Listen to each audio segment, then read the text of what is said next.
জিজ্ঞাসা করতে চাই, আপনারা জান্নাত চান কিনা? এই দুনিয়ায় জান্নাত বিক্রি হয়, একটা জান্নাত আহলে সুন্নাত ওয়াল জামাতের মাধ্যমে। আজকে টিকিট দিছি কয়জনের হাত জাগান? জান্নাতের টিকিট পাইছেন কে কে? হাত জাগান, তরুণরা হাত জাগাও। আমরা ধানের শীষে ভোট দিলে আমরা জান্নাত পাবো, আমরা ধানের শীষে ভোট দিলে আমরা জান্নাত পাবো। মিডিয়ারা কাটছাট করে বলেছে আমির হামজা নাকি ঘোষণা দিয়েছে জামাত ইসলামীতে ভোট না দিলে সে জাহান্নামী, আর ভোট দিলে সে জান্নাতি। আমি কোনোদিন এই কথা বলবো আমার কি পাগলা কোত্তায় কামড় দিয়েছে? এটা আমরা বলতে পারি আদর্শবান দল ধানের শীষের দল। সুন্নি জনতা আমরা হয়ে গেছি একথা, ভুলে যেন ঐক্যের কথা। সবার মুখে উঠাও একটি আওয়াজ, বাংলার সংসদে আগামী দিনে কায়েম করব কোরআন সুন্নাহ রাজ। কথা বলেন ঠিক কিনা? জিজ্ঞাসা করতে চাই, আপনারা জান্নাত চান কিনা? এই দুনিয়ায় জান্নাত বিক্রি হয়, একটা জান্নাত আহলে সুন্নাত ওয়াল জামাতের মাধ্যমে।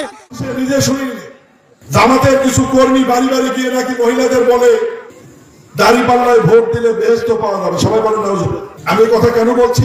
এখানে প্রধান বক্তা আছে, আমি মুফতি না, কোরআনের হাফেজও না। আমি ওনার কাছে চ্যালেঞ্জ করে বলবো, হাদিস কোরআনের কোথাও এই কথা বলা নাই একটি দল বা একটা প্রতীককে ভোট দিলে আপনাকে বেহেশত দেওয়া হবে। বাংলাদেশের কোন জামাত ইসলামের কোন কর্মী, জামাত ইসলামের কোন নেতা, জামাত ইসলামের কোন কর্মী বলে নাই যে দাঁড়িপাল্লায় ভোট দিলে জান্নাত পাওয়া যাবে। ভাইরাল হয়েছে, বিএনপির মানুষেরা বলেছে, ধানের শীষওয়ালারা বলেছে ধানের শীষে ভোট দিলে জান্নাত পাওয়া যাবে। আমি কিছুদিন আগে নওগাঁ শহরে একটা জায়গায় বলেছিলাম যে বাংলাদেশে এবার 300 এমপি, তার ভেতরে আব্দুর রকিব একজন দাঁড়াবে। এই 300 জনের ভেতরে যদি 151 জন এবার কোরআন বুকে নিয়ে যেতে পারে, আর এই 151 জনকে যারা ভোট দিয়েছেন ওই মানুষগুলো সংসদের প্রথম অধিবেশনে বলবে মাননীয় স্পিকার আমরা নামাজের বিল চাই। এটা বলা লাগবে ওনাকে, কারণ আল্লাযীনা ইম্মাক্কান্নাহুম ফিল আরদি আকামুস সালাহ। আমি যদি ইমানদারকে ক্ষমতা দেই তাদের প্রথম কাজ হবে নামাজ কায়েম করা। এই 54 বছরে আল্লাহ যেহেতু ইমানদারদেরকে ক্ষমতা দেয়নি, এবার যদি দেয় আমাদের সর্বপ্রথম কাজ হবে এই দেশে নামাজ প্রতিষ্ঠা করা। তখন কি হামজার এই ওয়াজ করা লাগবে, সলিমউদ্দিন ভাই চলো নামাজ পড়তে যাই? আপনি নামাজ পড়বেন, আপনার বাপ পড়বে। নামাজ না পড়লে এমনও মাযহাব আছে যে 12 বছর তাকে জেলখানায় আটকিয়ে রাখার নির্দেশ। এমন এমন মাযহাবেও আমি ফাতোয়া পড়েছি যে যদি নামাজ যতক্ষণ পড়তে রাজি না হবে, ও যদি মরে যায় যাক, তাও আটকিয়ে রাখো। বলেন তো এই শাস্তি যদি দেশে তখন কায়েম হয়, এ দেশে অনেকে যারা জীবনে ও নামাজ পড়েনি তাও পড়বে, তখন নামাজের ওয়াজ করা লাগবে? এই যে 18 কোটি মানুষ মনে করেন তখন নামাজ আদায় আরম্ভ করে দেবে। আপনি তো ভোট দিয়েছিলেন আব্দুর রকিবকে মাত্র একটা, কিন্তু ওনার রায়ের কারণে, ওনার এই বিল উত্থাপনের কারণে আজ নামাজ কায়েম হয়ে গেছে। ওই 151 জনের উনি যদি বলতো না আমি এটা চাই না, নামাজ কায়েম হইতো না। কথা বলে না কেন? সেই হিসাবে আমি তুলনা দিয়েছিলাম সূরা নিসার 85 নম্বর আয়াত দিয়ে, মাইয়াশফা শাফাতান হাসানাতান ইয়াকুল্লাহু নাসিবুম মিনহা। কোন মানুষ যদি ভালো কাজে সুপারিশ করে, রায় দেয়, ভোট দেয়, সমর্থন জানায়, সহযোগিতা করে, ও ভালো কাজ করে যা পাবে আপনি সুপারিশ করে তাই পাবেন। সেই হিসাবে আপনি যদি একটা রায় দেন, ভোট দেন, যত মানুষ নামাজ পড়বে প্রত্যেক ওয়াক্তে এক একজনের নামাজের সওয়াব আপনি পাবেন না? হযরতে আবু বকরকে বলা হয় তামাম দুনিয়ার সব মানুষের নেকি এক জায়গায় করলে আবু বকরের সমান হবে না। কেন? কারণ তিনি কোরআন এক জায়গায় করেছিলেন। এই কোরআন যত মানুষ পড়বে, আবু বকর কোরআন শুধু এক জায়গায় করার কারণে কবরে বসে বসে উনি সওয়াব পেতেন। এই কারণে তার সাথে নেকি দিয়ে পারা যাবে না। তাই উদাহরণ হিসাবে আমি এটা মিলিয়েছিলাম। মিডিয়ারা কাটছাট করে বলেছে আমির হামজা নাকি ঘোষণা দিয়েছে জামাত ইসলামীতে ভোট না দিলে সে জাহান্নামী, আর ভোট দিলে সে জান্নাতি। আমি কোনোদিন এই কথা বলবো আমার কি পাগলা কোত্তায় কামড় দিয়েছে?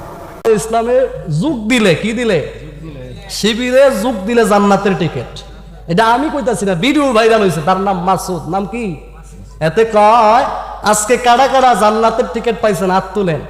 এবার যারা যারা নতুন শিবিরে ভর্তি হয়েছে, জামাতে ইসলামে ভর্তি হয়েছে টাকা দিয়া, চান্দা দিয়া, এখন তারা হাত তুলছে।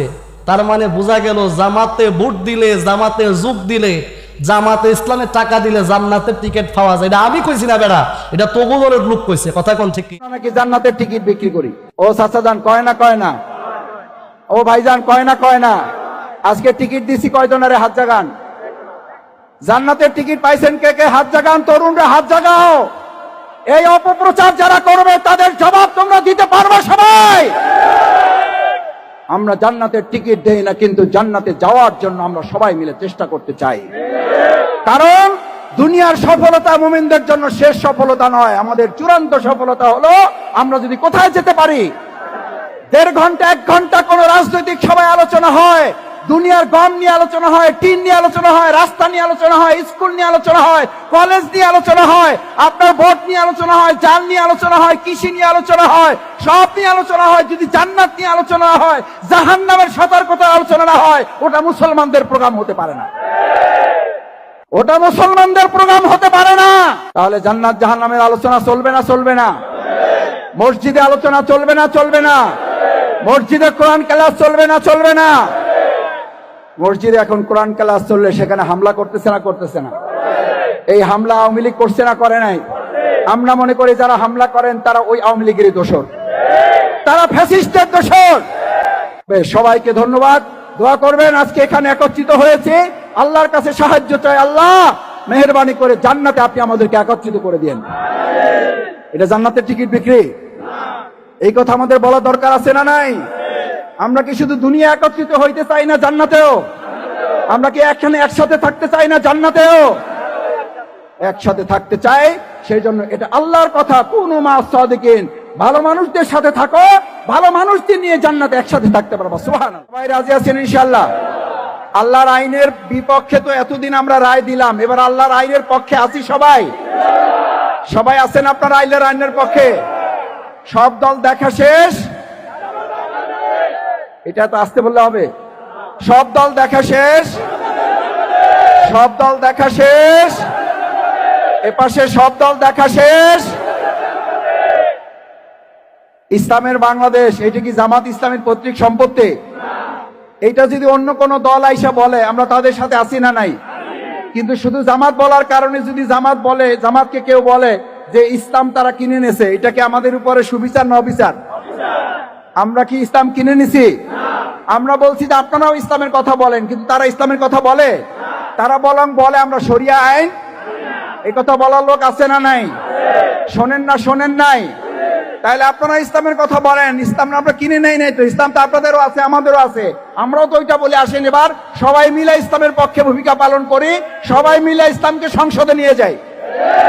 আমরা হয়ে গেছি একথা, ভুলে যেন ঐক্যের কথা সবার মুখে উঠাও একটি আওয়াজ, বাংলার সংসদে আগামী দিনে কায়েম করব কোরআন সুন্নাহর রাজ। কথা বলেন ঠিক কিনা? আমি জিজ্ঞাসা করতে চাই, আপনারা জান্নাত চান কিনা?